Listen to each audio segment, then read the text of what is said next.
ऊपर वाले पर भरोसा रखना। एक आश्रम में साधु महाराज रहते थे। वे भिक्षा मांगकर अपना जीवन यापन करते थे। यह सोचकर आश्रम से शहर की ओर निकलते हैं कि वहाँ कुछ ना कुछ तो मिल ही जाएगा, और शहर की ओर निकल जाते हैं। कुछ देर बाद मौसम खराब हो गया और हल्की बारिश होने लगी। वह साधु महाराज बारिश का आनंद लेते हुए चले जा रहे थे कि अचानक बीच में उन्हें जलेबी का छोटा सा स्टॉल दिखा। साधु महाराज को काफी भूख लग रही थी।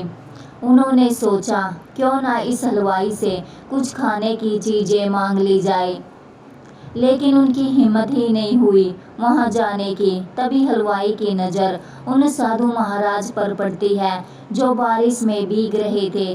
वह मन ही मन सोचने लगता है साधु महाराज काफी भूखे हैं।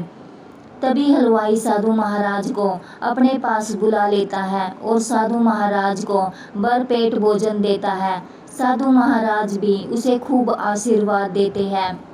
तुम सदा खुश रहो, तुम 2-4 और दुकान खोल लो, आगे बढ़ो और खूब तरक्की करो, ऐसे बहुत से आशीर्वाद देते हैं। साधु महाराज वहाँ से आगे चले जाते हैं, अपनी धुन में भगवान का नाम लेते हुए। वर्षा के कारण सड़कों पर भरे हुए पानी को अपने पैरों से सींचते हुए अपनी धुन में ही चले जा रहे थे। तभी वहाँ से एक नवविवाहित जोड़ा आ रहा था। तभी महिला की साड़ी पर पानी की बूंदें चली जाती है, जिससे उसका पति साधु महाराज से गुस्सा हो जाता है और साधु महाराज को खूब गालियां देने लगता है। साधु महाराज को एक जोर से थप्पड़ भी लगा देता है। महिला अपने पति से कह रही थी कि छोड़ो ना, अब गलती से हो गया होगा, यह साड़ी धोने के बाद ठीक हो जाएगी। फिर भी उसका पति नहीं माना और साधु महाराज से उलझा रहा। साधु महाराज भी अपने भगवान से मन ही मन कहते हैं, यह आपकी कैसी माया है, कभी भरपेट भोजन देते हो और कुछ देर बाद जोर से चपाटे। नवविवाहित जोड़ा अपने घर चला जाता है। वे दोनों सीढ़ियों से ऊपर कमरे में जाने के लिए चढ़ते हैं कि अचानक उस लड़के का पैर वर्षा के पानी में गीले होने के कारण फिसल कर नीचे गिर जाता है।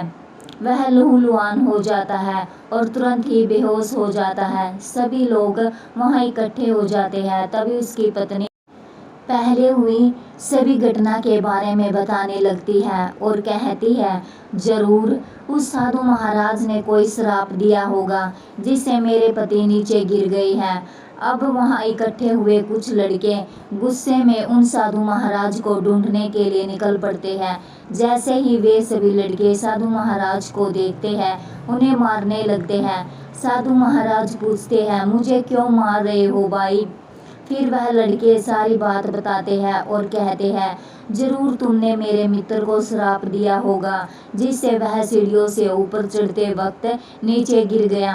तब साधु महाराज उन लड़कों से कहते हैं, देखो इसमें मेरी कोई गलती नहीं है, मुझसे गलती से उसकी पत्नी की साड़ी पर पानी के छींटे चले गए थे, जिससे उसके पति ने मुझे खूब डांटा, एक चपेट भी लगाई। मैंने कुछ भी नहीं किया, उन्हें श्राप भी नहीं दिया। उन्होंने यह सब अपने साथी पत्नी के लिए किया।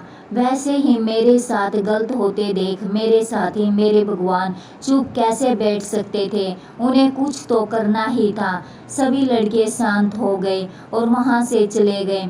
साधु महाराज भी अपने भगवान का नाम लेते हुए उनका गुणगान करते हुए आगे की ओर चले गए। इस कहानी को अंत तक सुनने के लिए आप सभी का बहुत बहुत धन्यवाद।